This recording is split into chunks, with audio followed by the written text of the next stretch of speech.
Assalamu alaikum wa rahmatullahi wa barakatuh. Alhamdulillahi rabbil alamin. Wassalatu wassalamu ala rasulihi Muhammad wa ala alihi wa sahbihi ajma'in wa ba'd. Tutondi nzambe botondi, tusingi kimya na boboto ya nzambe za laote ya profete Muhammad, ezala na libota na ye, na baye kolibaye, pe bandimi banso bakolande na bola mutimu koloma suka amin.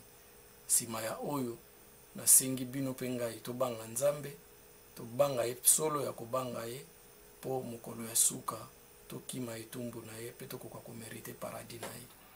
Ok, ndenge tolobaki tozali kolobela makunzi ya Islam, ba pilier ya Islam, ya foi plutôt, par rapport na Islam.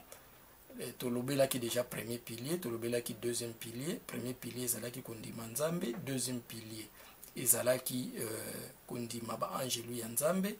Lelo tokolobela problème etali kondima mikanda ya nzambe.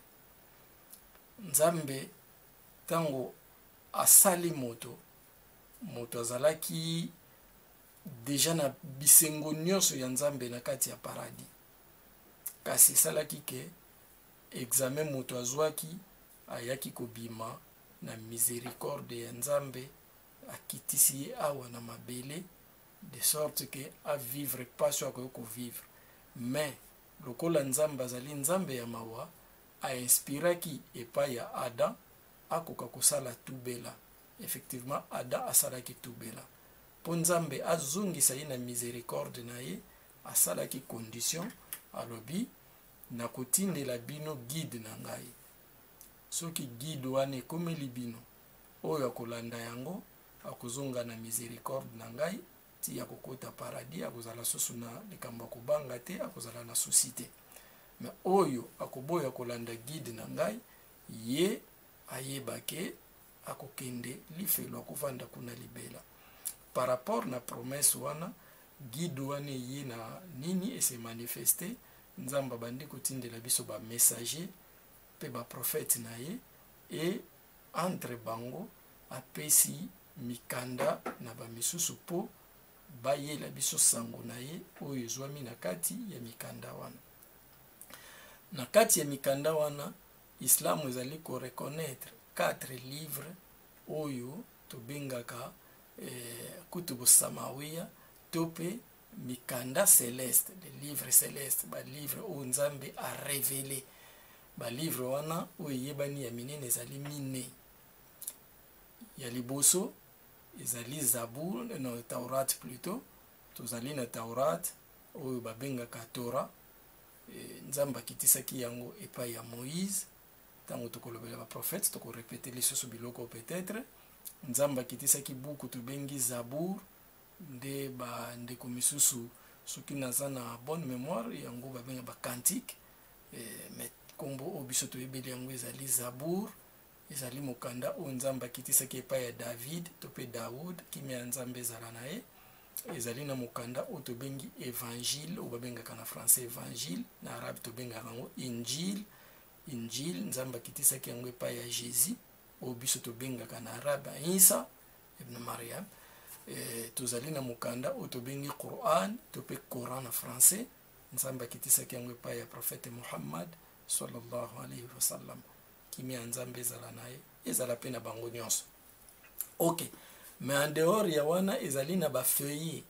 Ba feuillet wana nzamba kitisaki par exemple epai ya Abraham, nzamba kitiselaki biye ba feuillet. Moïse en dehors ya Zabur, pas plutôt en dehors ya Taurat, Torah, akitiselaki ye pe ba feuillet. O nzamba lobi na suratul Ala, sabbih isma rabbikal ala, na suka na nzamba lobi suhufi Ibrahim wa Musa, ba feuillet ya Abraham na ya Moïse. Ok, nyonso oyo ezali incorporé na kati ya ba livre oyo nzambe akitisaki. Ba livre oyo balobi foto ndima nango, kondima nango elingi koloba nini. Il faut to croire que ya solo maloba oyo ezali na kati ya mikanda wana nzambe mutu akitisaki yango. Eyaki pona kolakisa biso nzela ya malamu, de sorte que likambo nyonso lingi kosala otala eske eza na conformité na oyo nzamba lobi na mukanda na ye to te. soki eza na conformité osali, soki omoni ke ekeseni mokanda epekisi otiki, mokanda etindi osali. Donc message ya Nzambe tokoki kotrouve yango na kati ya mikanda wana. Toyebake oyo ezali na kati ezali solo Nzambe oyo alobi nde yango eza malamu. Donc référence ya suka na ba référence nyonso ezali oyo ezwami na kati ya mikanda ya Nzambe, parce que Nzambe nde akeli bato, Nzambe nde akeli mokili, akeli bikelamu nyonso, ya yebi yango malamu koleka kikonke.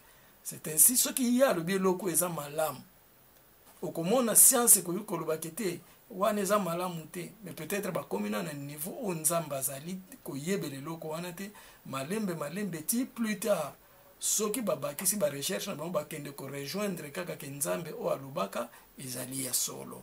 Donc mondimi référence na ye ya suka po yeba malamu na mabe ezali na kati ya mikanda ya Nzambe. Ok, ezali na mikanda ndenge nini ezali koyela mikanda msu Nzambe bande kokitisa penda pa nyonso complet kiti bazwi yango.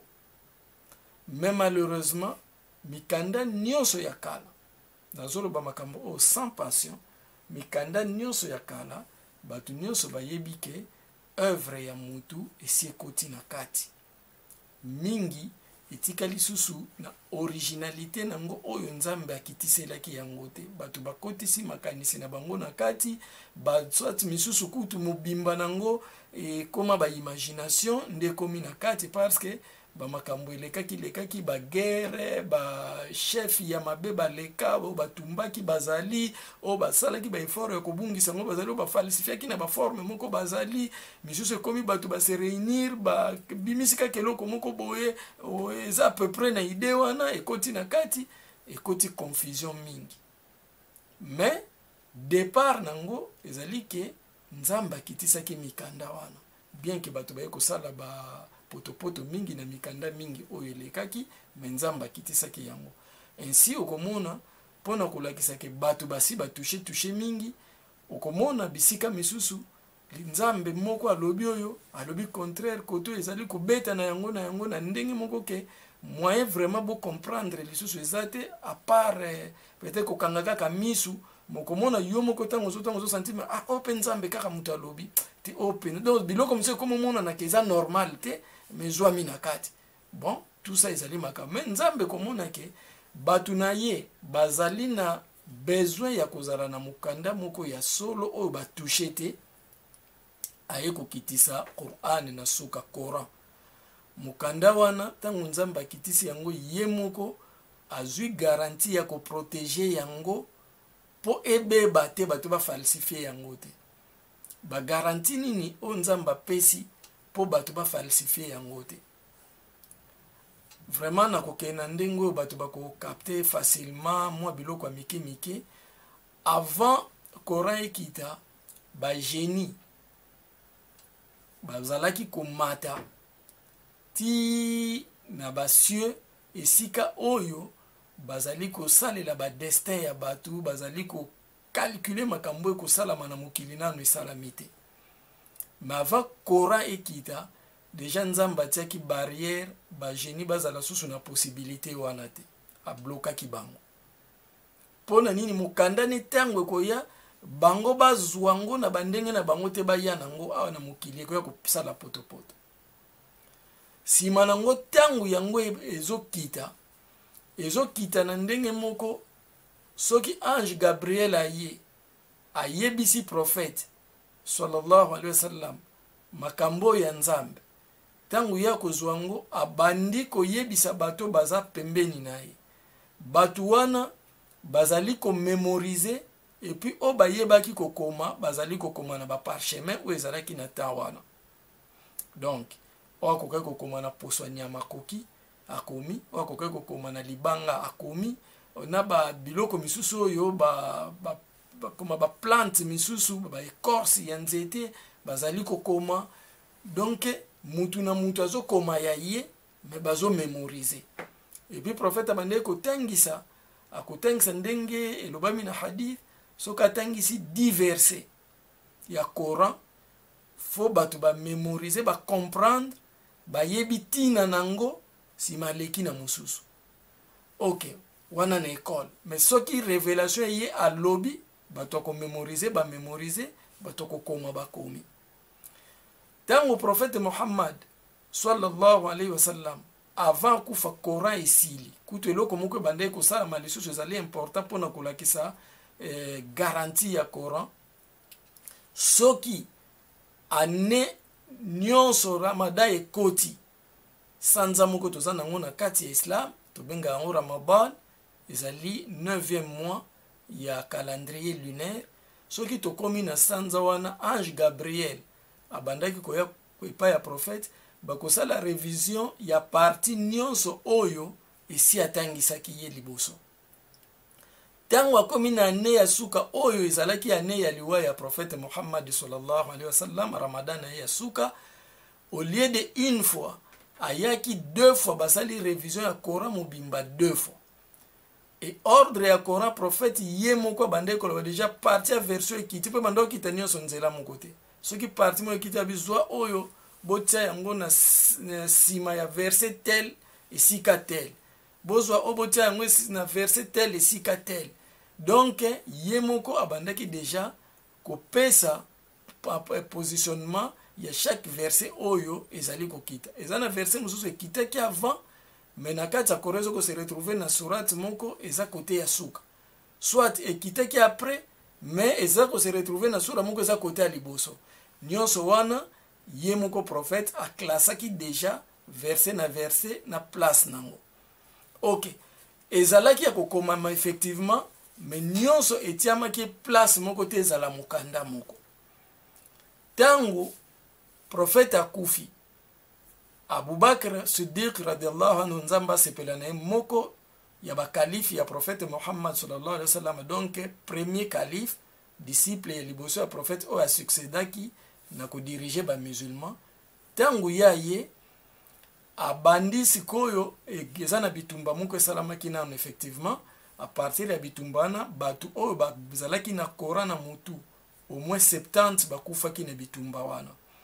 Nde Omar nzamba sepela na ye amoni ke ekomi danger ndenge bato ba mémoriser Coran babando kufa bo, alors que ba biloko ezo créer bitumba wana eza nano na kobanga ke batu wana bakoki kosila.